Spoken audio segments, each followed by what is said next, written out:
नमस्कार दोस्तों, स्वागत है आपका हमारे चैनल गोविंद गोपाल में। फिर से एक बार दोस्तों 31 अक्टूबर को दिवाली का महापर्व है और इसी पर्व से पहले ये उम्मीदें लगाई गई थी, उम्मीदें दिखाई गई थी शिक्षा मित्रों को कि उनका मानदेय बढ़ जाएगा, उनको मानदेय वृद्धि का एक ऐसा तोहफा मिलेगा जिसके आगे की उनकी सारी समस्याएं खत्म हो जाएंगी और दिवाली का त्यौहार वो बड़े ही धूमधाम से मनाएंगे, घी के दीपक जलाएंगे। लेकिन शिक्षा मित्रों के इतने बड़े बड़े संगठन होते हुए भी शिक्षा मित्रों को मानदेय वृद्धि का तोहफा दिवाली तक नहीं मिल पाया।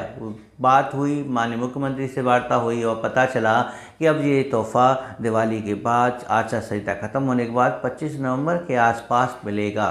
यानी कुल मिलाकर दिवाली के आसपास के सारे त्यौहार, जो खासकर कह लीजिए कि इन त्योहारों पर पैसे की, धन की अति आवश्यकता होती है, वो सब ऐसे ही निकल जाएंगे। और पिछले 7 सालों से शिक्षा मित्र यही सुन कर इन त्योहारों को ऐसे निकाल रहे हैं। लेकिन इस बार उम्मीदें लगाई गई कि 25 नवंबर को शायद मानदेय वृद्धि का तोहफा भी मिले और एक दो और समस्याओं का समाधान भी मिले। लेकिन हम ये कहते हैं चलिए, वो उम्मीदें तो वहाँ तक टिकी रहेंगी, लेकिन अब कम से कम इस दिवाली से पहले शिक्षा मित्रों का मानदेय तो दिलवा दीजिए।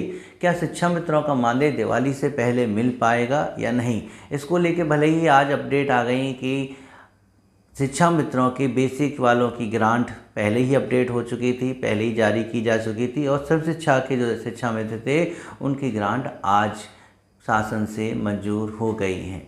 जी हाँ, अक्टूबर महीने की जो ग्रांट है वो शासन से तो मंजूर हो गई है, लेकिन ज़िले पर वो अभी आवंटित नहीं हुई है। और जैसे ही वो ज़िले पे आवंटित होगी, ज़िले के पदाधिकारी जितने भी हैं उनकी ये विशेष विशेष विशेष जिम्मेदारी होगी कि वो मानदेय शिक्षा मित्रों के खाते में पहुंचवा दें। ये बहुत ही शर्मनाक बात होगी कि शिक्षा मित्रों की दिवाली बिना मानदेय के गुजरे, लेकिन ऐसा मुश्किल लग रहा है। प्रयास तो जारी है, क्योंकि अभी से सभी शिक्षा मित्र अपने अपने फॉर्म भर के भेज रहे हैं, जो उपस्थिति पत्र होता है उसको भेज रहे हैं।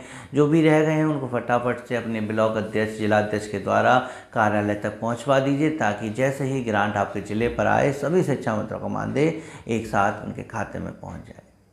तो शिक्षा मित्रों के मानदेय को लेके ये चुनौती संगठन के सामने हमेशा बनी रहेगी, जब तक शिक्षा मित्रों के खाते में मानदेय नहीं पहुँच जाता है। बात करें अब कि क्या शिक्षा मित्रों को मानदेय के अलावा किसी और धन की भी आवश्यकता है या उन्हें होनी चाहिए। हम बात कर रहे हैं उस बोनस की जो नियमित कर्मचारी को मिलता है। नियमित कर्मचारी को जो बोनस मिलता है उसका आदेश सरकार ने आज जारी कर दिया। हमने अपनी पिछली वीडियो में बताया था कि सरकार जल्द ही अब बोनस का भी आदेश जारी कर देगी। उससे पहले वो डीए का आदेश जारी कर चुकी थी और साथ ही साथ दिवाली से पहले वेतन देने का भी आदेश नियमित कर्मचारियों को दे चुकी है। लेकिन जो बोनस का था वो आज आ गया और अब सवाल सबसे बड़ा आम शिक्षा मित्रों के बीच में, संविदा कर्मियों के बीच में ये उठता है कि नियमित कर्मचारियों की तरह संविदा कर्मचारियों को बोनस का लाभ क्यों नहीं दिया जा सकता। संविदा कर्मियों को कई ऐसे लाभों से वंचित कर दिया जाता है, जबकि अगर चाहे सरकार तो उन्हें इसका कुछ हिस्सा दे सकती है, उसमें इतनी आपत्ति नहीं होगी। आपको पता ही है कि संविदा कर्मियों को राष्ट्रीय शिक्षक पुरस्कार और राज्य शिक्षक पुरस्कार भरने से मना कर दिया जाता है, क्योंकि वो नियमित नहीं है। हम कह सकते हैं ये कहीं ना कहीं कुछ ऐसी कमियां हैं जहां शिक्षक जैसे समान कार्य करने पर भी शिक्षक के समान दर्जा नहीं मिल पाता है। ना शिक्षकों के समान वेतन मिलता है और ना शिक्षकों के समान वो मान सम्मान मिल पाता है जो नियमित कर्मचारी का होता है। संविदा कर्मियों के मन में ये हमेशा विचार रहता है और इसी यही वजह है कि शायद शिक्षा मित्र मानसिक रूप से थोड़ा परेशान है कि उनका एक तो मानदेय भी कम है, साथ ही साथ बहुत से लाभ जो उस नियमित कर्मचारी को मिलते हैं वो उनको नहीं मिल पाते हैं। क्या वो विभाग में नहीं पढ़ाते हैं? क्या वो हर वर्ष, हर महीने, हर घंटे जो विद्यालय में शिक्षण कार्य के हैं वो क्या वो टीचर्स के समान नहीं करते हैं?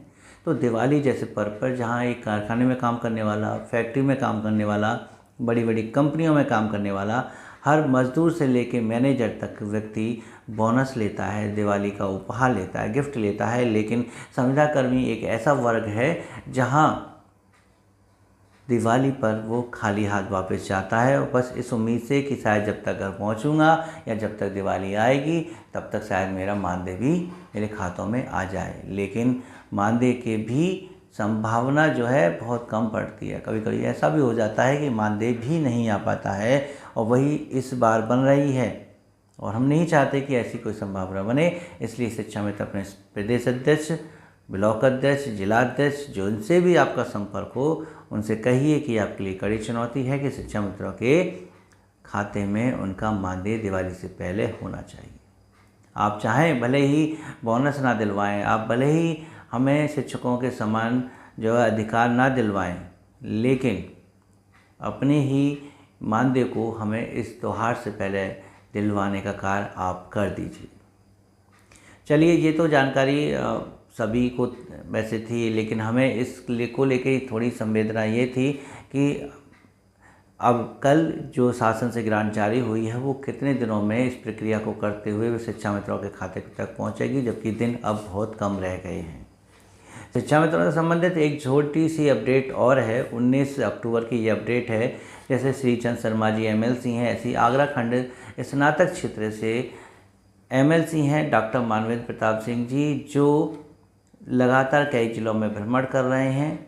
और जब वो हाथरस पहुँचे तो हाथरस में भी शिक्षा मित्र संगठन के जिलाध्यक्ष ने उनसे मुलाकात की। उनके संग उनके प्रतिनिधिमंडल था और उन्होंने शिक्षा मित्रों से संबंधित सभी समस्याओं को लेकर फिर से बातें की हैं। विधायक जी को सारी बातें बताई हैं, सरकार में क्या चल रहा है, क्या संभावना बनती है, क्या मानदेय बढ़ेगा, वो सारी चीज़ें बैठकर काफ़ी देर बातें हुई हैं। तो ये अच्छी बात है कि आगरा खंड स्नातक क्षेत्र के MLC डॉक्टर मानवेंद्र प्रताप सिंह जी से भी शिक्षा मित्रों से संबंधित समस्याओं का विस्तार से विचार विमर्श हुआ है, चर्चा हुई है और जल्द ही शायद वो भी सरकार से जब कभी मिलेंगे तो वो भी शिक्षा मित्रों का पक्ष मजबूत से रखेंगे।